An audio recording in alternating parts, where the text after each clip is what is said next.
Sitten vähän toisenlaisiin haasteisiin. Villikanit uhkaavat levittäytyä koko Etelä-Suomeen. Aikaisemmin runsaslumiset talvet ovat hillinneet luontoon karanneiden lemmikkikanien lisääntymistä. Leutojen talvien seurauksena villikanien määrä kasvaa nopeasti. Kanit saavat vuodessa 20 poikasta. Pakkaspäivä saa kanin pörhistämään turkkinsa. Kovat pakkaset ovat pitäneet luontoon karanneiden lemmikkikanien määrän aisoissa jo vuosikymmenien ajan. Ilmastonmuutos ja leudot talvet muuttivat tilanteen.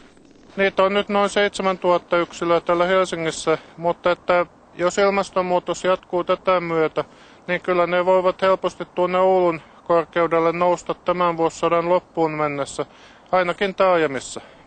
Tapani Veistola arvioi kanien levittäytyvän muutamassa vuosikymmenessä jo Tampereen korkeudelle, jos talvet ovat jatkossa leutoja. Helsingissä ja Turussa on tehty havaintoja villikaneista jo 70-luvulta lähtien. Nyt Turun yliopiston ylipuutarhuri Arno Kasvi pelkää kanien leviävän suojeltuun Ruissalon saareen, jossa kaneilla riittäisi syötävää yllin kyllin.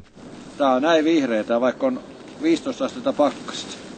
Kanien määrän kasvu olisi tuhoisaa monille kasveille ja puille.